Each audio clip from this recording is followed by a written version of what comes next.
Hi, this is Ray. Today I'm gonna talk about relationships.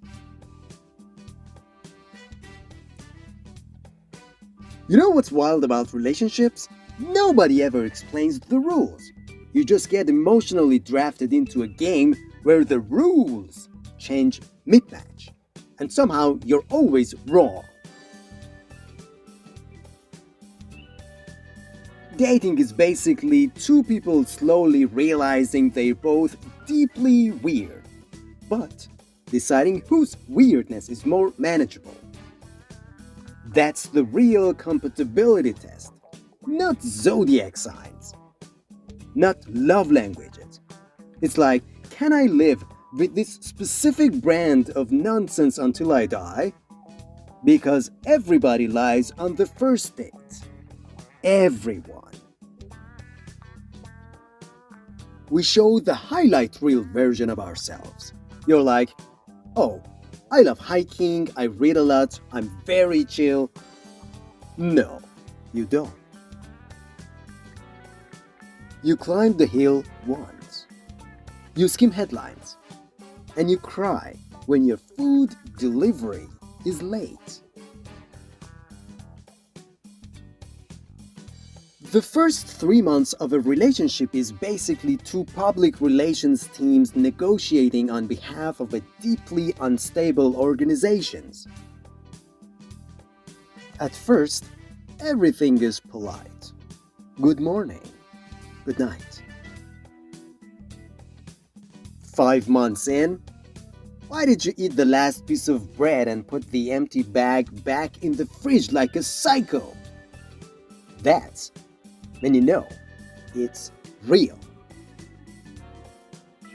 And early on, you don't argue, you discuss.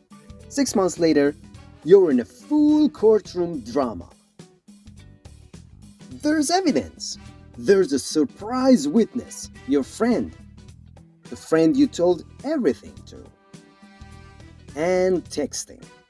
Texting has ruined relationships completely. Because tone doesn't exist. You could text, sure, and they'll read it like, sure, whatever, I hate you and your entire bloodline. You add an emoji to soften it. Now you look suspicious. Why is there a smiley face? What are you hiding? Too many emojis? You're childish. No emojis?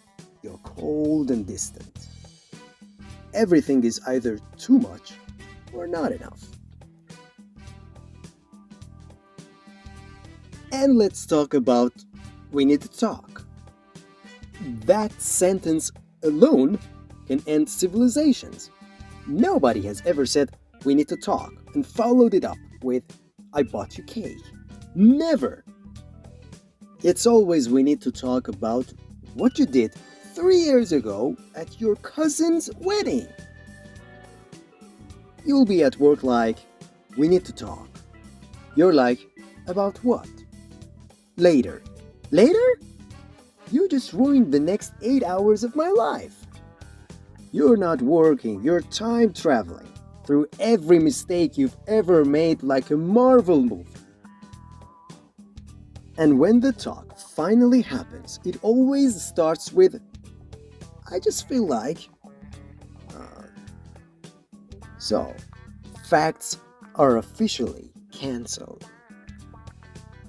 And the worst part is when they say, I'm not mad. Oh, okay. So this is your calm version?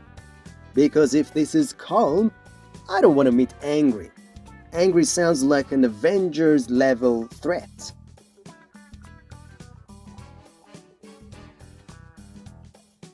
Let's talk about men and women for a second. Not in a battle of sexes way. More like a two different systems that somehow share one charger array. Men are simple, not easy, simple. If we're quiet, there's nothing wrong. We're just buffering. Women get quiet, and there's a full investigation underway. If a man says I'm tired, he means I'm tired. If a woman says I'm tired, it means something is deeply wrong with this relationship, society, and possibly the universe. Men want solutions, women want understanding. A woman will say, I had such a hard day. Man immediately says, here's what you should do. Wrong. That's the trap. That's emotional quicksand. She didn't want a PowerPoint presentation. She wanted you to nod for a long time. Just like, yeah, wow, that's crazy. Even if it's not. Especially if it's not. And men do this weird thing where we think doing the dishes is an event. We're like, did you see what I did? Yeah, you lived in your own house like an adult. Congratulations. We want medals for tasks they've been doing since they were 8. And let's be honest, men don't listen. We want to wait for our turn to talk. That's different. She's telling a whole emotional story. We're just waiting for our cue. And women remember everything. Men remember vibes. She's like, you said this on Tuesday, April 12th at 6:42 p.m. The man's like, I don't even remember what I ate today. Thanks for listening. Don't forget to subscribe, like, and leave a comment.